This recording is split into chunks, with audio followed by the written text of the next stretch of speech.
Welcome to episode 3 of the Womanwhy podcast. I'm Peta Scholars from Los Angeles, California. I write about sobriety, divorce, and owning your power. Most of you know me from Instagram at womanwhy.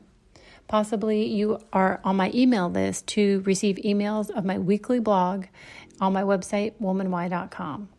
And now you have another way to hear my blog, which is the Womanwhy podcast.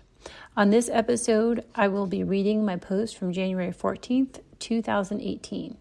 I wrote this post in the midst of the TIMESUP movement when Harvey Weinstein was being put on trial for all of the terrible things he did. This is the blog post that I wrote about it. It's called Being a Woman is Complicated. Being a woman today is complicated, but life is complicated. I think men and women are equally confused as to what is acceptable and proper nowadays. Some men have been brought up in households that they were taught they are superior to women. Then they get out in the world and don't understand the backlash they get. This is how their father acted and what he taught his son. Why are people mad at him?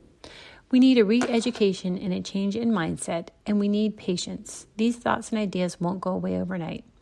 Our society has been male-dominated for so long, I don't believe the men are going to give up the power without a fight. With all the news coming out about predatory men and their improper behavior, men are backpedaling, but they will regroup and try to maintain their power. This is why these realizations about negative male behavior and how it affects women cannot just be a movement. It has to be an adjustment in mindset for men and women. For example, when you take someone to court for an injustice and you win, you get the satisfaction of winning that battle. But did the person who lost change their mindset? Did they really learn that they did something wrong? Or did they just chalk it up to having a bad lawyer or losing a certain amount of money and suffering embarrassment? Do they change their behavior going forward? My guess is, in most cases, no. But that is what we need. We need a change in the way we approach situations, a change in the way we see other people. Instead of being defensive, we need to try and see the other person's point of view and where they are coming from. It is a hard uphill battle as our society has little benefit in everyone living a happy, healthy life, or even staying married and keeping their families together. Think of all the businesses that specialize in people that are unhappy. And if there is a divorce, that means 2 of everything that has to be purchased for each household, which is actually good for our economy. Every day there is a voice whispering to do the right thing and be patient.